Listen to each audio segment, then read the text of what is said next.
രാവിലത്തെ ചായക്കടി ഒരു വെറൈറ്റി ആഗ്രഹിക്കാത്തൊരു ആരാലും ഉണ്ടാവുക. അപ്പോൾ ഈ വെറൈറ്റി ആഗ്രഹിക്കുന്നവരും ഇനിയിപ്പോൾ വെറൈറ്റി ആഗ്രഹിച്ചതുകൊണ്ട് കാര്യമായില്ല, വലിയ ബുദ്ധിമുട്ടൊന്നുമില്ലാത്ത എന്നാൽ കഴിക്കാൻ കൊള്ളാവുന്ന ഒരു വെറൈറ്റി ആണല്ലോ നമുക്ക് വേണ്ടത്. അപ്പോൾ അതാണ് കേട്ടോ ഇന്നത്തെ നമ്മുടെ വീഡിയോ. അപ്പോൾ അതിന് വേണ്ടിയിട്ട് നമ്മളെ നാട്ടിൽ ഇതിന് സാബുനരി എന്നാണ് പറയുക, ചിലരൊക്കെ ഇതിന് ചൗവരി എന്നും പറയാറുണ്ട്. അപ്പോൾ ചവ്വരി എന്ന് പറയുന്ന നാട്ടുകാരും സാബുനരി എന്ന് പറഞ്ഞ നാട്ടുകാരൊക്കെ ഉണ്ടെങ്കിൽ ഒന്ന് കമൻറ്റ് ചെയ്യട്ടോ. ഈ കമൻറ്റ് വായിക്കണ എല്ലാവർക്കും ഓരോ നാട്ടിലും എന്താ പറയണമെന്ന് മനസ്സിലാവല്ലോ, എനിക്കും മനസ്സിലാവാം.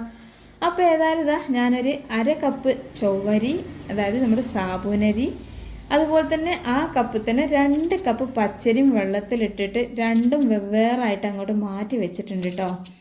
ഇനി നമുക്ക് അടുത്ത പരിപാടി ഇതാ ഒരു സവാള. ഇപ്പം എല്ലാവരുടെ വീട്ടിലുണ്ടാവില്ലേ, എല്ലാവരുടെ വീട്ടിലുണ്ടാകുന്ന സാധനങ്ങൾ തന്നെയാണ് കേട്ടോ നമ്മൾ എടുക്കണുള്ളൂ. എന്നാൽ ഇത് ഉണ്ടാക്കാൻ നല്ല എളുപ്പമാണ്. എന്നും രാവിലെ കുട്ടികളായാലും രാവിലെ ചോദിക്കും നമ്മളോട് ഇന്നെന്താ അമ്മച്ചി കടിയെന്ന് അല്ലേ. കാരണം നമ്മൾ പറയലെന്താ ഓട്ടട, നല്ല എളുപ്പമാണ് ഓട്ടട, പുട്ട് ഒക്കെ. പിന്നെ പത്തിരിയൊക്കെ നല്ല പ്രയാസമാണ്, പത്തിരി ചപ്പാത്തി ഒക്കെ പ്രയാസമാണ്. പക്ഷെ അതൊക്കെയാണ് നമുക്ക് കാണാപ്പാട്, ഇഡ്ഡലി ദോശ ഒക്കെയാണ്. പക്ഷെ അതിൽ നിന്നൊക്കെ വെറൈറ്റി ആയിട്ടാണ് നമ്മളിത് ചെയ്തെടുക്കണത്. എല്ലാവർക്കും ചെയ്യാൻ കഴിയും. ആർക്കും എന്ന് പറഞ്ഞാൽ ഇനിയിപ്പോൾ ഫസ്റ്റായിട്ട് ഒരു രാവിലെ ചായൻ്റെ കടി ഉണ്ടാക്കുന്നവർക്ക് പോലും, അറിയാത്തവർക്ക് പോലും ഉണ്ടാക്കിയാലും ഒരിക്കലും ഫ്ലോപ്പ് ആവാത്ത രീതിയിലുള്ള ഒരു കടിയാണ്. അപ്പോൾ ഇതിന് വേണ്ടിയിട്ട് ഒരുപാട് സാധനമൊന്നും വേണ്ട. നമുക്കിതാ ഒരു സവാള ഇതുപോലെ തൊലിയൊക്കെ ഒന്ന് കളഞ്ഞ് നന്നായിട്ട് കഴുകി വൃത്തിയാക്കിയതിന് ശേഷം ചെറുതായിട്ടൊന്ന് കട്ട് ചെയ്തെടുത്ത്, പിന്നെ ഇതാ 2 നല്ല പഴുത്ത തക്കാളിനെ എടുത്തോളൂ കേട്ടോ. ആ പഴുത്ത തക്കാളിൻ്റെ മുകൾ ഭാഗത്തുള്ള ഒരു ഇതുണ്ടാവുമല്ലോ, നമ്മൾ ഞെട്ടിടിക്കണ ഭാഗം, അതൊക്കെ ഒന്ന് കട്ട് ചെയ്ത് കളഞ്ഞതിന് ശേഷം ഇതുപോലെ ഒന്ന് കട്ട് ചെയ്യുക.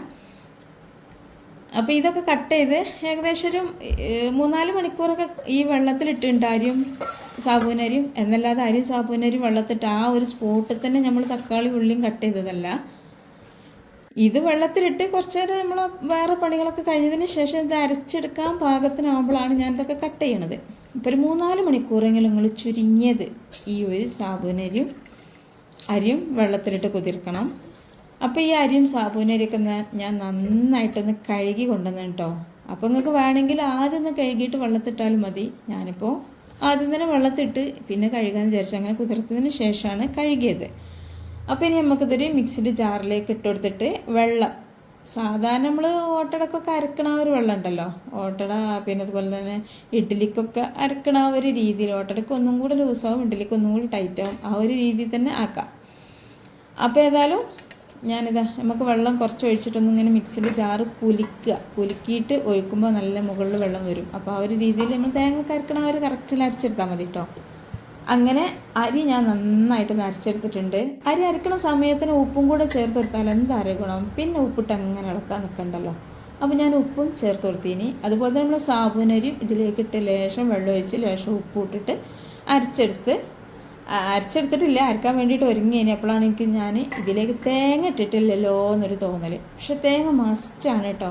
നമുക്ക് ഈ ഒരു കടിയിലേക്ക് തേങ്ങ ഇടുമ്പോഴാണ് അതിൻ്റെ ഒരു കറക്റ്റ് ടേസ്റ്റ് ഉണ്ടാവുക. അപ്പോൾ അതുകൊണ്ട് തന്നെ ഞാനൊരു പിടി, ഒരു 1/2 കപ്പോളം, ചുരുങ്ങിയത് 1/2 ഗ്ലാസ്സോളം തേങ്ങ ചെറുകിയതിലേക്ക് ഇട്ട് കൊടുത്തിട്ടുണ്ട്. തേങ്ങ എത്രത്തോളം ചേർക്കാൻ കഴിയണോ അത്രത്തോളം ചേർത്ത് കേട്ടോ. എത്ര ചേർത്താലും രുചി കൂടെയുള്ളൂ. അപ്പോൾ ഞാൻ കുറഞ്ഞ അളവിലാണ് തേങ്ങ ഇട്ടെടുത്തത്. തേങ്ങക്കൊക്കെ ഇപ്പോൾ നല്ല പഞ്ചാണ് മക്കൾ, അതുകൊണ്ടാണ്. ഏതായാലും അതും കൂടെ അരച്ച് ഇതിലേക്ക് ഒഴിച്ചെടുത്തിട്ടുണ്ട്. അപ്പോൾ മിക്സിയുടെ ജാറിൽ നല്ല തിക്കായിട്ട് തന്നെ ബാറ്റർ ഉണ്ട്. അപ്പോൾ നമ്മളിങ്ങനെ ബാറ്റർ കുറച്ച് വെള്ളമൊക്കെ ഒഴിച്ചിട്ട് ചുഴറ്റി ഇതിലേക്ക് ഒഴിച്ച് കഴിഞ്ഞാൽ എന്താ പറയുക, വെള്ളം കൂടാൻ സാധ്യത ഉണ്ട് കേട്ടോ. നമുക്ക് ഈ ഒരു ബാറ്റർ അത്യാവശ്യം തിക്കായിട്ടാണ് വേണ്ടത്. അപ്പോൾ അതുകൊണ്ട് തന്നെ ഞാൻ കൈകൊണ്ട് ഇങ്ങനെ ജാറ് വടിച്ചെടുത്തു. ഇനി ഇത്തിരി വെള്ളം ഒഴിച്ചിട്ട് ഞാൻ ജാറ് ചുഴച്ചെടുക്കും. ഇത് നല്ല തിക്കാണെങ്കിൽ അതിലേക്ക് ഒഴിക്കും, അല്ലാന്നുണ്ടെങ്കിൽ പശുക്കളെ വെള്ളമോ അല്ലെങ്കിൽ അതിലേക്ക് ഒഴിക്കും, എന്തെങ്കിലും ചെയ്യും കേട്ടോ. അപ്പോൾ ഏതായാലും ഞാനതൊന്ന് ഇളക്കി കൊടുത്ത് നോക്കുമ്പോൾ ഇതിലേക്ക് ഇനി വെള്ളത്തിൻ്റെ ആവശ്യമൊന്നുമില്ല. അപ്പോൾ ഇതിലേക്ക് ഇനി ഈ ഒരു ബാറ്റർ നമുക്കൊന്ന് വേഗം സോഫ്റ്റായി ചെറുതായിട്ടൊന്ന് പൊങ്ങി കിട്ടാൻ വേണ്ടിയിട്ട് ഒരു നുള്ള ബേക്കിംഗ് സോഡ ചേർക്കണ്ടേ, അതായത് നമ്മുടെ അപ്പക്കാരം. അത് കുറച്ചൊരു കട്ടകളൊക്കെ ഉണ്ടാവും, നമ്മൾ നേരിട്ടേക്ക് ഇട്ടിട്ട് ഇളക്കിയാൽ. അപ്പോൾ എന്ത് ചെയ്യുക, ഒരു സ്പൂണിലേക്ക് ഇട്ടിട്ട് കുറച്ച് വെള്ളം ഒഴിച്ചിട്ട്, അതായത് നമ്മൾ ആ മിക്സിയിൽ ജാറ് ഒഴിച്ച് ചുഴറ്റീന് ഇത്തിരി വെള്ളം എടുത്തിട്ടുണ്ട്, ഒരു 1/2 ടേബിൾ സ്പൂൺ വെള്ളം എടുത്തിട്ട് ആ ഒരു അപ്പക്കാരം നന്നായിട്ടൊന്ന് മിക്സ് ചെയ്തതിന് ശേഷം ഇതിലേക്ക് ഒഴിച്ചിട്ട് നന്നായിട്ടൊന്ന് ഇളക്കുക. അതെല്ലാ ഭാഗത്തും എത്തുന്ന രീതിയിൽ ഇളക്കിയതിന് ശേഷം ഇതൊന്ന് മൂടി വെക്കണം കേട്ടോ. അപ്പോൾ ഇതുപോലൊരു പാത്രം കൊണ്ട് മൂടി വെച്ചാൽ മതിയാവും. എന്നിട്ട് നമുക്ക് എന്ത് ചെയ്യാം, നമ്മൾ ആ ഉള്ളിയും തക്കാളി കരിഞ്ഞ് വെച്ചിരുന്നില്ലേ അതൊന്ന് വഴറ്റിയെടുക്കണം.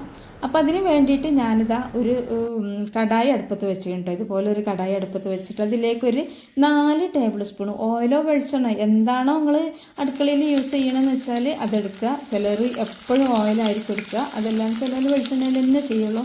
അപ്പോൾ ഞാനിപ്പോൾ ഇവിടെ എടുക്കുന്നത് ഓയിലാണ് കേട്ടോ. ഞാനിപ്പോൾ ഈ വെളിച്ചെണ്ണയ്ക്ക് വില കൂടിയതിന് ശേഷം അധികം ഇത്തരം പരിപാടിക്കൊക്കെ ഓയിലാണ് എടുക്കാറ്. അപ്പോൾ ഏതായാലും അതിലേക്ക് ഞാനൊരു 4-5 വെളുത്തുള്ളി നന്നായിട്ടൊന്ന് ചതച്ചത് ഇട്ടുകൊടുത്തു. അതൊന്ന് മൂത്തിങ്ങനെ വരുന്ന സമയത്ത് എന്ത് ചെയ്യുക, നമ്മൾ കട്ട് ചെയ്ത് വെച്ചിട്ടുള്ള ആ ഒരു തക്കാളിയും ഉള്ളിയും രണ്ടും കൂടെ ഇട്ടിട്ട് ഒന്ന് വഴറ്റിയെടുക്കണം. നമ്മൾ സാധാരണ സവാള നല്ലോണം വഴഞ്ഞതിന് ശേഷമാണല്ലേ തക്കാളിയൊക്കെ ഇട്ടിട്ട് വഴറ്റൽ. പക്ഷേ ഇതിനിപ്പോൾ അതിൻ്റെ ഒന്നും ആവശ്യമില്ല. നമുക്ക് എല്ലാം കൂടെ ഇട്ടിട്ട് ഒന്ന് തീ ലോ ഫ്ലെയിമിലേക്ക് മാറ്റിയതിന് ശേഷം കുറച്ച് സമയം ഒന്ന് മൂടി വെച്ചാൽ തന്നെ ഈ ഒരു സവാളയും തക്കാളിയൊക്കെ നന്നായിട്ട് സോഫ്റ്റായിട്ട് കിട്ടും കേട്ടോ. തക്കാളിയൊക്കെ നന്നായിട്ട് സോഫ്റ്റ് ആവണം, അല്ലാതെ പിന്നെ സവാള ആയാലും വേണം നന്നായിട്ട് സോഫ്റ്റ് ആവാം. അപ്പോൾ അതിന് വേണ്ടിയിട്ട് എന്ത് ചെയ്യുക, വേണമെങ്കിൽ കുറച്ച് ഉപ്പ് ചേർത്ത് കൊടുക്കുക. അപ്പോൾ ഒന്നും കൂടെ വേഗം സോഫ്റ്റ് ആവും. പക്ഷെ ഞാൻ ഉപ്പ് ചേർക്കണില്ല.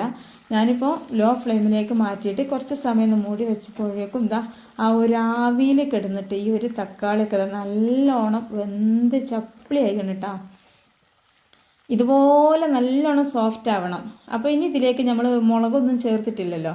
അപ്പോൾ അതുകൊണ്ട് തന്നെ ഞാനിതാ കുറച്ച് കാന്താരി മുളകാണ് കേട്ടോ, ചീരാപറങ്കി. അപ്പോൾ ഇത് ഇട്ടാൽ വല്ലാത്തൊരു രുചിയാണ്. ചെറിയ മക്കളൊക്കെ വീട്ടിലുണ്ടെന്നുണ്ടെങ്കിൽ ഒരിക്കലും നിങ്ങൾ ഈ ഒരു മുളക് ഇടണ്ട കേട്ടോ, കാരണം പെട്ടെന്ന് കുട്ടികൾക്ക് കടിക്കാൻ സാധ്യതയുണ്ട്. അപ്പോൾ എന്താ അറിയോ, ഈ ഒരു മുളക് നമ്മൾ കയ്യിൽ ഒന്നും ചെയ്യണ്ട കേട്ടോ. കാരണം ഈ മുളക് നമ്മൾ തൊട്ട് കഴിഞ്ഞാൽ ഒരു കുറേ നേരം കഴിഞ്ഞാൽ നമ്മളെ മുഖത്ത് എവിടെയും തൊടും എന്തെങ്കിലും ചെയ്താൽ ഭയങ്കര അയലിച്ചായിരിക്കും.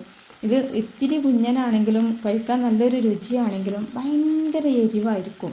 അപ്പോൾ അതുകൊണ്ട് തന്നെ ഞാൻ എന്ത് ചെയ്ത് ആദ്യം ഒന്ന് അമ്മിമേൽ വെച്ചിട്ടൊന്ന് കുത്തി പൊട്ടിച്ചതിന് ശേഷം സ്പൂണോട് കോരിയിട്ട് ഒരു പാത്രത്തിലാക്കി ഇട്ട് കൊടുക്കുകയാണ് ചെയ്തത്. അപ്പോൾ ആ ഒരു ചീരാപ്പറങ്ങിയും കൂടെ ഒന്ന് ഇതിൽ മിക്സ് ചെയ്തതിന് ശേഷം ഞാൻ ഒരു 1/2 കപ്പ് ചെറുപയർ നന്നായിട്ട് വേവിച്ച് വെച്ചതാണ് കേട്ടത്. കുറച്ച് മല്ലിപ്പൊടിയും ഒരു ഗ്ലാസ്സിൻ്റെ താഴെ ഉണ്ടാവും ചെറുപയർ. കുറച്ച് നല്ലോണം വെള്ളമൊക്കെ ഒഴിച്ച് കുറച്ച് സമയം കുതിർത്തതിന് ശേഷം തീ വെച്ച് ഒരു 2 വിസിലടിഞ്ഞ് ഫ്ലെയിമൊക്കെ ഓഫ് ചെയ്ത് ആ പ്രഷറൊക്കെ പോയി കഴിഞ്ഞതിന് ശേഷമുള്ളതാണ് കേട്ടത്. അപ്പോൾ അത് ഞാൻ തീ വെക്കുന്ന സമയത്ത് ഇതിലേക്ക് ഒരു 2 ടേബിൾ സ്പൂൺ മല്ലിപ്പൊടിയും മുളക് പൊടി ഇട്ടിട്ടില്ല കേട്ടോ. മുളക് പൊടി പച്ചമുളക് അതൊന്നും ചേർത്തിട്ടില്ല. ഇനി വെറും മഞ്ഞൾപ്പൊടിയും മല്ലിപ്പൊടിയും കുറച്ച് പെരിഞ്ചീരകത്തിൻ്റെ പൊടിയും കുറച്ച് ഉപ്പും മാത്രം ഇട്ടിട്ട് ഒന്ന് വേവിച്ചതാണ്. ആ ഒരു മിക്സ് ഇതിലേക്ക് ഇട്ടുകൊടുത്ത് ഇനി ഈ ഒരു സമയത്ത് ഇതിൽ ഉപ്പുണ്ടോ, കുറച്ച് ഉപ്പ് ഏതായാലും ചെറുപാലിൽ ഇട്ട് കൊടുത്തീനല്ലോ. അപ്പോൾ അതുകൊണ്ട് തന്നെ കുറച്ചും കൂടെ ഉപ്പിൻ്റെ കുറവൊക്കെ ഉണ്ട്. അപ്പോൾ അതുകൊണ്ട് തന്നെ ആ ഒരു ഉപ്പും കൂടെ ഇട്ടുകൊടുത്ത് നന്നായിട്ടൊന്ന് ഇളക്കി കൊടുക്കുക. ഈ ഒരു സമയത്ത് കുറച്ച് കറിവേപ്പിലയും കൂടെ ഒന്ന് നന്നായിട്ടൊന്ന് പ്രസ് ചെയ്തിട്ട് ഇതിൽ ഇട്ട് കൊടുക്കട്ടോ. അപ്പം ഞാനിത് രാത്രിയിലാണ് ചെയ്യണത്. എന്താ വെച്ചാൽ നമ്മൾ അരി അരച്ച് എല്ലാം ചെയ്ത് മൂടി വെച്ചു. പക്ഷേ രാവിലെ ഉണ്ടല്ലോ നമ്മൾ ഈ കറി ഉണ്ടാക്കുകയെന്ന് വെച്ചാൽ അത് ഭയങ്കര ഒരു നേരം കിട്ടാത്തൊരു പണിയാണ്. അപ്പോൾ ഞാൻ എന്താ ചെയ്യുക അറിയാം, എന്ത് കറിയാണെങ്കിലും അത് രാത്രി ഉണ്ടാക്കിക്കും. ഏത് കറിക്കും രാത്രി ഉണ്ടാക്കിയാൽ രാവിലെ അത് ആ ഉപ്പും മുളകൊക്കെ അതിൽ പിടിച്ച് ഇനി എന്ത് കറികൾ തലേന്ന് രാത്രി ഉണ്ടാക്കിയിട്ട് രാവിലെ കൂട്ടി വയ്ക്കുകയാണ് അതിനൊരു പ്രത്യേക രുചിയാണ്. അപ്പോൾ അതുപോലെ തന്നെ ഒരു വെറൈറ്റി ആയിട്ടുള്ള ചെറുപയർ കറിയാണ് ഞാൻ ഉണ്ടാക്കിയത്. അപ്പോൾ നിങ്ങൾ ഇങ്ങനെയാണോ ചെറുപയർ കറി ഉണ്ടാക്കൽ, അതല്ല വേറെ എന്തെങ്കിലും ഇതിൽ ചേർക്കാനുണ്ട് ടേസ്റ്റ് കൂടാനെന്നൊക്കെ നിങ്ങളൊന്ന് കമൻറ്റ് ചെയ്യണം കേട്ടോ. കാരണം അത് എനിക്ക് അറിഞ്ഞു കിട്ടാൻ വേണ്ടിയിട്ടാണ്. നിങ്ങൾ കമൻറ്റ് ചെയ്യണം, എന്താ വെച്ചാൽ ഞാൻ ചെയ്ത് നോക്കാറുണ്ട് കേട്ടോ. നല്ല തന്നെ ആയിരിക്കും ചിലപ്പോൾ.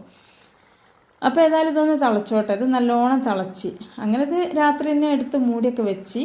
പക്ഷേ രാവിലെ ആകുമ്പോൾ നമ്മളെ ബാറ്റർ നല്ലോണം അത്യാവശ്യം പൊങ്ങിയിട്ടുണ്ട് കേട്ടോ.